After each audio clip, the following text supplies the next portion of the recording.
Silver কালারটা লাভ উঠে গেছে দাদা। ওদের আর দরকার নেই জীবনে, বুঝলি, উঠতে দিই। ওই উপরে হ্যাঁ ये तो বিয়ে হয়ে গেছে, ওই জন্য লাভ টাকা উল্টে যাচ্ছে। মানে আমার নিচে বসো।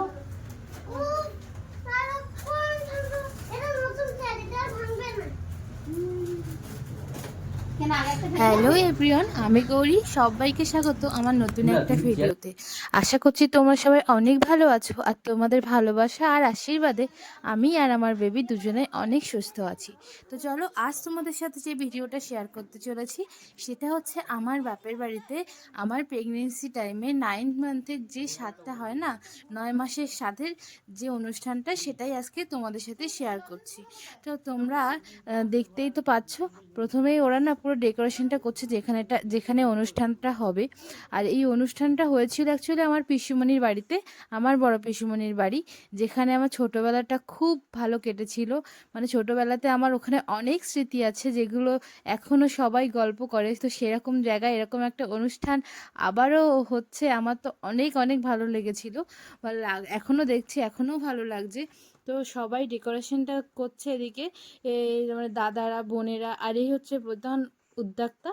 আর ইনি আর একজন আমার বোন, আমার কাকার মেয়ে হয়। তো ও না খুব সুন্দর শাড়ি পরাতে পারে। তো ওই জন্যই আমি ওকে বলেছিলাম যে তুই যেন এই শাড়িটা আমাকে পরিয়ে দিস। আর ওই শাড়িটা কিন্তু ওরই পছন্দের।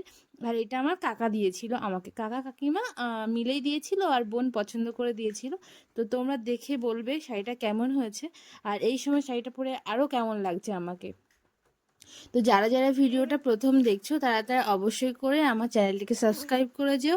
আর ভিডিওটা ভালো লাগলে লাইক, কমেন্ট আর শেয়ার করতে একদম ভুলো না। আর অবশ্যই করে বন্ধু হয়ে পাশে থেকো। তো চলো ওদিকে শাড়িটা পরাক, আর তোমাদের সাথে কিছু গল্প করে নিই। এই অনুষ্ঠানটা না অ্যাকচুয়ালি হওয়ার কথা ছিল আমার বাপের বাড়িতে, কিন্তু যেহেতু আমার 9 মাসের সময় বলো, প্রেগনেন্সিকালীনে কতটা ভারী হয়ে যায় মানুষ, আর অনেকটা বেশি তার মানে পরিশ্রম করে বা অনেকটা দূরে আমি যেতে পারবো না। যেহেতু আমার বাপের বাড়ি আর শ্বশুর বাড়ির ডিফারেন্স অনেকটা, মানে আমার বাবার বাড়ি হচ্ছে সুন্দরবন, ওখানে তো যাওয়া সম্ভব নয় নদী পেরিয়ে এই অবস্থাতে। তাছাড়াও আমি তো অনেকটাই অসুস্থ ছিলাম এই সময়, তাই জন্য আর যাওয়া হয়ে ওঠেনি। তাই আমার পিসিমণিরা আর মা, বাবা, কাকিমা, কাকা সবাই মিলেই অনুষ্ঠানটা বড় পিসিমণির বাড়িতেই তার মানে অনুষ্ঠানটা করেছিল। তো এখানে সবাই না এসেছিল, আর আমি চেয়েও ছিলাম যে আমার সমস্ত আত্মীয়রা যেন আসে, বিশেষ করে ভাই, বোন, দিদিরা সবাই যেন আসে। তো সবাই এসেছিল, দু একজন বাদ দিয়ে। আর আমার শ্বশুরবাড়ির দিক থেকে বলেছিলাম ওনাদেরকে, যাদেরকে বলার তারা বলেছিলাম, কিন্তু দুর্ভাগ্যবশত কেউই আসতে পারেনি। তো আমি, আমার মা আর আমার হাজবেন্ড গেছিলাম। আর বাবুর তো শরীরটা খুবই খারাপ ছিল, সেই জন্য আর যেতেও পারিনি। তো এভাবেই না পুরো অনুষ্ঠানে সবাই এসেছিল। আমার তো খুবই ভালো লেগেছিল। আর সব থেকে বড় কথা কি বলো তো, এই বাড়িতে একটা মানুষ ছিলেন, সে আজ নেই। তো উনি আমার সব থেকে প্রিয়।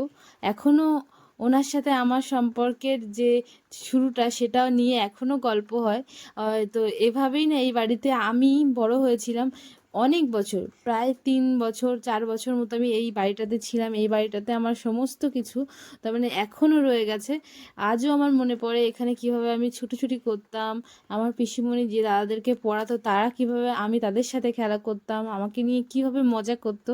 তো সেগুলো মনে পড়লে না বেশ ভালো লাগে। আবার অনেক কষ্ট হয় যে ছোটোবেলাটা কেন ফিরে পাচ্ছি না।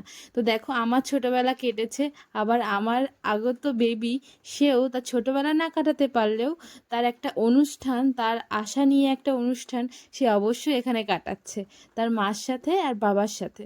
তো দেখো তোমাদের তো অবশ্যই ভালো লাগবে মনে হয়। আর যদি ভালো লাগে অবশ্যই করে ভিডিওটা একদম স্কিপ না করে পুরোটাই দেখো। এদিকে দেখো বলতে বলতে আমার শাড়িটাও পরা হয়ে গিয়েছে। আর এত গরম ছিল ও সেদিন, যে কি বলবো, বৃষ্টি হয়েছে, কিন্তু বৃষ্টি যতটা হয়েছে না তার থেকে বেশি গরম। তবে তোমাদেরকে কি বলবো, এখনও দেখে আমার মনে হচ্ছে সেদিন যে কি গরম ছিল, কি মাত্রায়। আর তোমরা তো জানোই প্রেগনেন্সিতে অনেকটা বেশি গরম মানুষের লাগে, মেয়েদের। তো আমারও তার ব্যতিক্রম কিছুই ছিল না। আর এদিকে দেখো শাড়ি পরানোটা প্রায় কমপ্লিট হয়ে গেছে। আর আমার যে মেকআপটা আমি নিজেই করেছিলাম, একটু টাচ আপ দিলে শেষ। আর বোন বলেছিল যে শাড়িটা পরে নিয়ে তারপরে আর কি চুলটা বেঁধে দেবে। তো এই যে এদিকে ওদের ডেকোরেশন কমপ্লিট পুরো জায়গাটায়। আর এই হ্যাপি বেবি শাওয়ার, এটা তো আমার লেখাটা খুব সুন্দর লেগেছে। আর এটা লিখেছিল অ্যাকচুয়ালি আমার একটা আমার নিজের ভাই। এই তো দেখো এদিকে ওদিকে সব তোমাদের দেখিয়ে দিলাম। তারপরে না একটু ফটোশ্যুট আর কেক কাটা হচ্ছিল। তো প্রথমেই আমি বেবিদেরকে নিয়ে, মানে আমার এরা সবাই আমার ভাগনা আর ভাগ্নি হয়, আর সমস্ত দাদা দিদি দাদাবাবু সবাই বাড়ির যত আত্মীয় ছিল, মানে আমার যত ভাই বোন সেদিনকার সবাই এক জায়গায় হয়েছিলাম। আর আমার অনুষ্ঠানটা সবাই খুব এনজয় করেছিল, ওরা খুব হাসাহাসি হচ্ছিল। তো প্রথমে বেবিদেরকে নিয়ে কেকটা কেটে নিয়েছিলাম, আর তারপরে একটুখানি আমার বরমশাইয়ের সাথে বললো এবার তোরা দুজন কাট যাতে ফটোটার ভিডিওটা আসে।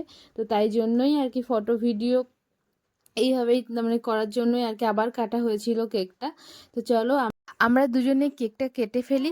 আর সবাই তো অনেক অনেক মজার মজার কথা বলছিল। আর এদিকে আমার ওই মম টুবি ওটাও পড়ে যাচ্ছিল, তো সবাই বললো ওটা তুলে নাও, তো ওটা তুলে নিলাম। আর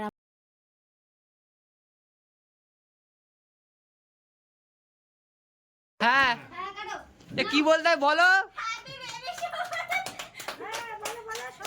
হাত তালে।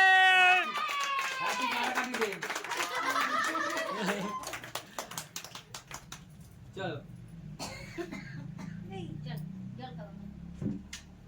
তুমি বাবা হচ্ছে খাও। এই বাবা এই তোরা মারপিট করে খাইয়ে দে রে আগে। ক্যামেরা তোলো ক্যামেরাম্যান রেডি। মুখ করে এই মুখে সবকিছু নেব তুমি। 1 2 3 স্টার্ট।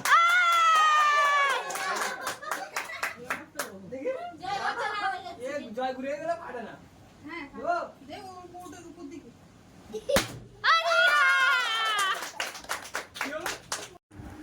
তো ওদিকে তো সমস্ত কিছু কেক কাটা, ফটো তোলা, মজা করা, অনেক মজার মজার কথা বলা, সমস্ত কিছু তো কমপ্লিট হয়ে গেল তোমরা দেখলেই। আর তারপরেই না সমস্ত কিছু যা যা রান্না হয়েছিল আমার সেই দিনকার জন্য, তো সমস্ত কিছুই রান্না করেছিল বৌদি, মা, কাকিমা, জেঠিমা, পিসিমারা সবাই মিলে। তো এদিকে আমাকে এখন খেতে দিয়ে দিয়েছে। আর প্রথমেই আমাকে মিষ্টান্ন দিয়েই আর কি মুখটা প্রথমে দিয়েছিল, মিষ্টান্ন দিয়েই শুরু করেছিল খাওয়াটা। আর প্রেগনেন্সিতে আমার একটা ফেভারিট খাবার, সেটা হচ্ছে বিটের ডালনা। ওটা আমার পিসিমার হাতের আমার খুব ভালো লাগতো, ছোটোবেলা আমি প্রায় খেতাম। তো আমি বলেছিলাম যে তুমি একটু বিটের ডালনা করো, আমার খুব খাওয়ার ইচ্ছা হয়েছে। তো ওই রান্নাটা পিসিমাই করেছিল। আর এদিকে দেখো সমস্ত কিছু খাইয়ে দেবে, আমার সবাই খাইয়ে দেবে। প্রথমে বৌদি খাওয়াবে, তারপর মা, তারপর আমার বরমশাই, তারপরে বোন, আর কেউ খাওয়ায়নি। তো বললো এতজন খাওয়াতে গেলে তোর খাওয়ার সময়টা অনেক দেরি হয়ে যাবে, তুই আগে খেয়ে নে, যেহেতু অনেকটা দেরি হয়ে যাবে। তাই জন্যে আমি আগে খেয়ে নিচ্ছিলাম। আর তারপরে ওরা সবাই খেয়েছিল। আর এই বাড়িতে না তারপরেই তোমাদেরকে আমি কিছু ফটো দেখাবো, ফটো তোমাদের সঙ্গে শেয়ার করব। তো তোমাদের তখন বলছিলাম যে একজন ছিলেন, তিনি হচ্ছেন আমার বাবাই, মানে আমার বড় পিসেমশাই। আমার বাবার পরে বাবা বলে ডাকা আর একজন মানুষ, মানে বাবা বলে ডাকিনি কিন্তু আমি বাবাই বলে ডাকতাম তাকে। তো সেই মানুষটা আজকে নেই আমার সাথে, সবচেয়ে একটা না পাওয়ার ভিতরে একটা পাওয়া। আর যেগুলো পাওয়া সেগুলো আমি সবই পেয়েছি, শুধু এই মানুষটার আশীর্বাদটা আমি আর পেলাম না এই সময়ে।